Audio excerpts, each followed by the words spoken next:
Por último, respecto a los tratamientos, como norma general, también es importante decir que no se deben descuidar nunca todos los tratamientos que no sean farmacológicos. Otro error muy habitual es darle solo credibilidad a todo lo que sea fármaco. Es decir, si este médico me manda una pastilla, estupendo, porque nosotros pensamos que con esta pastilla se va a quitar. Sin embargo, la mayoría de las veces no se le hace caso cuando en vez de recetar una pastilla, o una pomada, o una inyección, la mayoría de las veces no se hace caso si se receta, por ejemplo, medidas físicas, que en muchas ocasiones son tanto o más importantes que las medicaciones. Por ejemplo, ante un episodio de lumbago, la mayoría de las personas precisan medicación. Pero, ¿qué es lo que pasa? Que además de esto, también al paciente se le dice que debe hacer unas determinadas cosas, como por ejemplo, el calor a nivel local es tanto o más importante que las medicaciones. Y de nada sirve que el enfermo esté tomando sus medicaciones si seguimos durmiendo en una cama muy blanda, que para la espalda es muy malo, seguimos haciendo determinados ejercicios en mala postura, como por ejemplo el levantar objetos pesados flexionando el cuerpo en vez de doblar las rodillas, como por ejemplo si el enfermo sigue cogiendo frío en la espalda, que es muy malo. Todo ese tipo de medidas que son tan importantes muchas veces son pasadas por alto y se toman como algo sin importancia, cuando ya digo que muchas veces es más importante incluso que los propios tratamientos. Después del diagnóstico y después de los tratamientos vamos a ver lo que es el pronóstico de una enfermedad.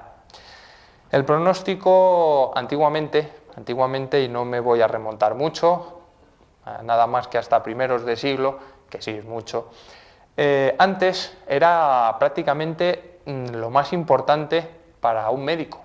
Era lo más importante para un médico en cuanto a que el decir que un paciente, por ejemplo, iba a vivir más o menos 4 semanas era apostar y con pocas probabilidades, porque de ello prácticamente dependía el prestigio de ese médico.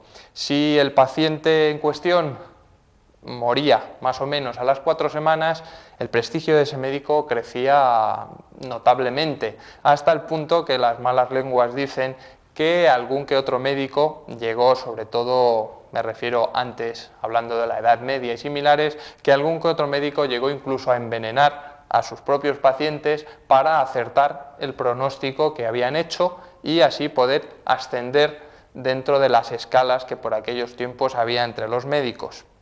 Recuerdo también, por ejemplo, esto ya es una anécdota mucho más reciente, de un profesor mío de ginecología, que él aseguraba que acertaba siempre en sus pronósticos respecto a si iba a ser niño o niña. Entonces, bueno, después de comprobar que realmente acertaba la mayoría de los casos, por supuesto antes de todo tipo de pruebas, una vez pues llegamos a preguntarle cuál era su secreto, en qué consistía, cómo era capaz de adivinar si era niño o niña, ya que muchas de sus pacientes confirmaban ese hecho, que había acertado el pronóstico. Bueno, esto se trataba de una trampa, evidentemente, puesto que este ginecólogo le decía a sus pacientes, por ejemplo, decía, usted va a tener un niño, y en su historial clínico apuntaba, va a ser una niña. ¿Qué era lo que pasaba? Si meses más tarde se confirmaba que iba a tener un niño, pues la paciente quedaba muy contenta, puesto que decía, qué listo es, ha adivinado que iba a ser un niño. Si por el contrario, en vez de ser un niño, era una niña, pues iba y se lo comentaba, pues dijo usted que iba a ser un niño y sin embargo es una niña. Entonces él consultaba su historial y decía, no, mire, yo le dije que iba a ser una niña y es una niña. Bueno, al margen de estas anécdotas, vamos a ver lo que son los pronósticos en general. En cuanto tenemos un primer pronóstico en lo que es la población en general, ese pronóstico lo que quiere decir es lo que habitualmente conocemos como esperanza de vida. ¿Qué quiere decir? Pues nos referimos a cualquier paciente qué esperanza de vida tiene a priori, sin ninguna enfermedad, es decir, cuánto suponemos que ese paciente va a vivir. La esperanza de vida, bueno, pues hay datos muy curiosos, como por ejemplo en el año 1900, a principios de este siglo, la esperanza de vida estaba en 34,7 años, es decir, ni siquiera llegaba a los 35. Piensen ustedes, la mayoría de los que están viendo este programa, que una gran mayoría ya no estaría aquí, e incluso no estaría aquí desde hace tiempo, puesto que 34,7 años, hoy en día, si alguien muere más o menos con esa edad, es poco menos, bueno, es un drama realmente porque nadie se lo espera. Esa cifra cambió muy notablemente en 60 años. En 1960 la esperanza de vida había pasado de esos 34 años hasta casi los 70. Estamos en 69,8. 69,8 aplicado a ambos sexos. Es una media, ya sabemos que las mujeres siempre tienen un poquito más. Esa esperanza de vida entre el año 60 y el 95 ha cambiado bastante poquito. Bastante poco, puesto que nos pasa de los casi 60 a 73,8. ¿Por qué ese cambio tan grande entre principios de siglo y el año 60 y tan pequeñito entre el 60 y el 95? Bueno, pues la respuesta supongo que la tendrán la mayoría de ustedes. El cambio tan pequeño se debe a que aunque las técnicas han avanzado mucho, no ha sido tan grande el cambio entre el año 60 y ahora como lo ha sido entre 1900 y 1960. A pesar de esto, ahora mismo hay dos teorías bastante diferentes con respecto a lo que va a ser la esperanza de vida de aquí a mediados del siglo XXI. Algunos autores dicen que la esperanza va a seguir más o menos igual, puesto que afirman que hemos alcanzado nuestro nivel máximo, es decir, que a partir de aquí no vamos a poder aumentar la esperanza de vida, puesto que nuestro cuerpo no da para más, por decirlo de alguna manera. Sin embargo, hay otros autores que afirman que no, que todo lo contrario, y que incluso la esperanza de vida podría aumentar entre 10 y 30 años, lo cual supondría que la media de la población llegaría a vivir más o menos 90, 100 años. Con lo cual, pues imagínense todos los problemas que eso conllevaría, entre otras cosas, a ver dónde nos metemos. Otro tipo de pronóstico es el pronóstico de una enfermedad. Esto ya no es general, sino pronóstico de pacientes que tienen una determinada enfermedad. Los pacientes que tienen una enfermedad tienen varios factores y tienen varios índices que son los que nos vamos a fijar para ver cuánto puede vivir, más o menos. No olvidemos que esto siempre es una estimación.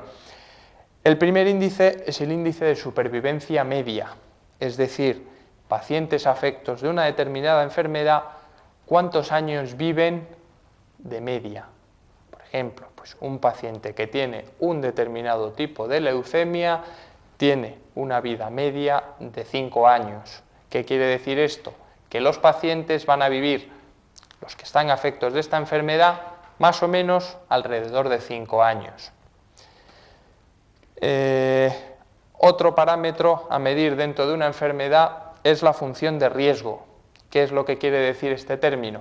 Pues la función de riesgo significa qué porcentaje de personas afectadas de esta enfermedad van a morir por unidad de tiempo.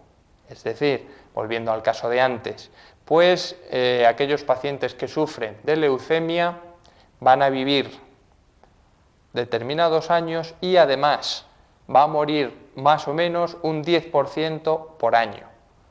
Ese es otro tipo de pronóstico. Y luego, por último, dentro de los pronósticos, vamos a ver cuál es el pronóstico de una persona en concreto. Una persona en concreto que es habitualmente el pronóstico que más nos interesa.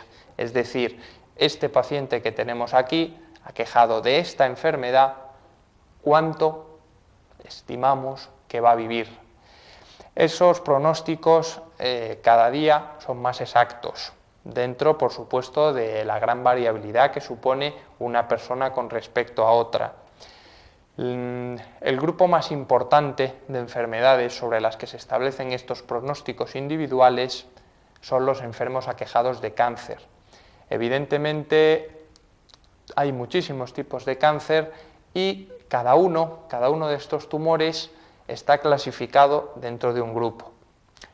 Los grupos de cada tumor se van a dividir en otros grupos para intentar encasillar a cada paciente en un grupo lo más pequeño posible, para que nuestra estimación sea lo más certera posible. Dentro de estos grupos, pues tendremos en cuenta, por una parte, el tamaño del tumor, por otra parte,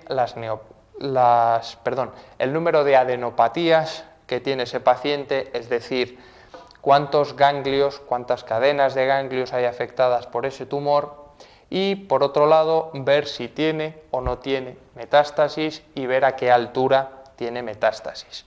Entonces, bueno, son clasificaciones habitualmente muy complejas, son clasificaciones que únicamente los especialistas, los oncólogos, hacen de cada paciente, y una vez que se puede encuadrar a un paciente en su estadio determinado, con su enfermedad determinada, pues podemos decir, este señor está en un estadio T1 o T2, según el tamaño del tumor, tiene un N1, N2, N3, según cuántos ganglios tenga afectados, y M0, M1, según si tiene metástasis o no, y a partir de ahí podemos decir, pues el pronóstico de este señor, la esperanza de vida de este señor es de aproximadamente, los que sean, 3 años, 5 años, en fin, lo que sea. Y bueno, pues sin más, le dejamos de momento con esto que ha sido pues, una primera visión de medicina general. Para más adelante nos iremos centrando más o menos en cada órgano, en los problemas que tiene cada órgano y dentro de ellos lo que es los problemas más habituales, los problemas que ustedes conocen, algunos porque los hayan sufrido, otros de oídas y otros, bueno, pues los casos más interesantes, los más curiosos y los problemas más frecuentes dentro de cada persona. Sin más, nos despedimos esperando que hayan pasado un buen rato y verles de nuevo en el próximo episodio. Hasta luego.